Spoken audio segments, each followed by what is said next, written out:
Bonjour, je suis Yanis Lydie, donc je viens pour vous présenter Maestro, un jeu familial à partir de 7 ans pour une durée d'environ 30 minutes de 2 à 4 joueurs. Dans Maestro, vous allez incarner un apprenti peintre dans un atelier. Le maestro a fait une toile et nous a dit de la reproduire à l'identique. Le vainqueur sera celui qui l'aura fait en premier. Pour ce faire, il va falloir, bien évidemment, fabriquer des formes de couleurs, comme par exemple celle-ci, un L jaune, dont on a besoin pour ici. Pour fabriquer donc ces fameuses formes de couleurs, il va falloir avoir un petit cube sur la bonne combinaison. Pour cette forme-là, il va falloir que j'ai un cube sur la forme en L et un cube sur le jaune. Lorsque j'ai bien ma bonne combinaison, je retire mes cubes, je les pose devant moi et je pioche ma forme que je mets sur le tableau. Le tour se déroule donc de la façon suivante. Le premier joueur choisit un lot de dés parmi ceux disposés devant. On ne va pas relancer les dés. C'est vraiment un choix. Par exemple, je peux très bien prendre ce lot de dés. À ce moment-là, directement, je pose les cubes sur ce qui est représenté sur mes dés. Un jaune, un bleu et un carré.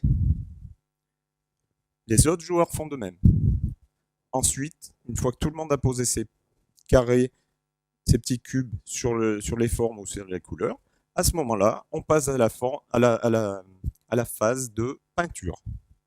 Donc on regarde, tout le monde regarde si on peut faire des combinaisons. Ici, je peux faire une combinaison. Je peux faire le petit carré bleu parce que j'ai un carré et du bleu. Donc je peux prendre le petit carré bleu et le poser sur mon tableau à sa place. Voilà. Les autres joueurs font de même. Et on va pouvoir passer à une troisième phase, qui est une phase de vol. Parce que bien sûr, dans cet atelier de peinture, on est un petit peu fourbe et on va pouvoir voler quelque chose à nos adversaires. Alors, comment je vais pouvoir voler? Eh bien, c'est très simple. Il suffit d'avoir 3 cubes sur la couleur noire.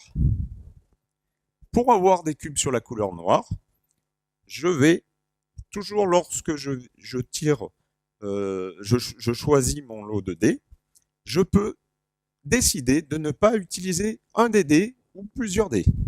Là, j'ai utilisé les 3, mais je peux très bien dire, voilà, sur ce lot de dés, j'utilise le jaune, mais le bleu et le carré, je n'en ai pas besoin, donc je mets 2 cubes sur le noir. Lorsque je vais en avoir 3, je pourrais aller voler un cube chez un adversaire. Par exemple, ce cube bleu, cette couleur bleue qui m'intéresse, je défausse mes 3 cubes jaunes et je lui vole son cube qui était sur la couleur bleue et je la pose bien sûr sur la même couleur. Voilà. Et après, je pourrais l'utiliser, soit maintenant, si j'en ai besoin maintenant, soit pour les tours futurs.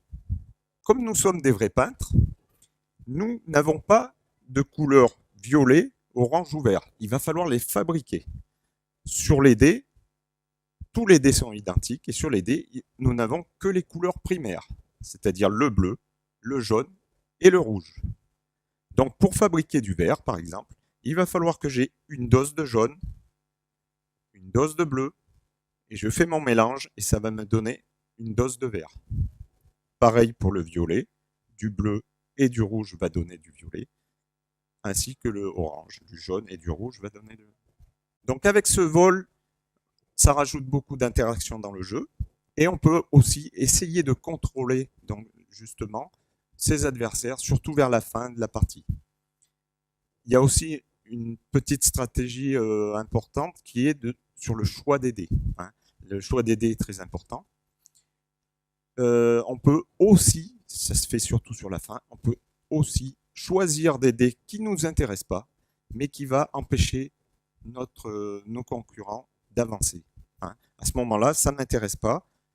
on met même 3 cubes sur la couleur noire, je pourrais ainsi aller voler, mais j'ai empêché l'adversaire d'avancer. Donc la fin est très stratégique et avec assez souvent de rebondissements. Donc maintenant que la phase vol est terminée, tous les peintres qui peuvent faire des nouvelles formes le font. Et le tour est terminé. Nous allons relancer tous les lots de dés, les poser au centre de la table et on repart ainsi pour un nouveau tour. Voilà, c'était Yanis Lidi pour vous présenter Maestro. Et je tiens à remercier donc toute l'équipe de Ludovox pour cette vidéo et l'équipe de Ludinor pour leur accueil vraiment fabuleux pour les créateurs. Enfin, de mon côté, j'ai trouvé ça vraiment génial. Un super festival. À bientôt.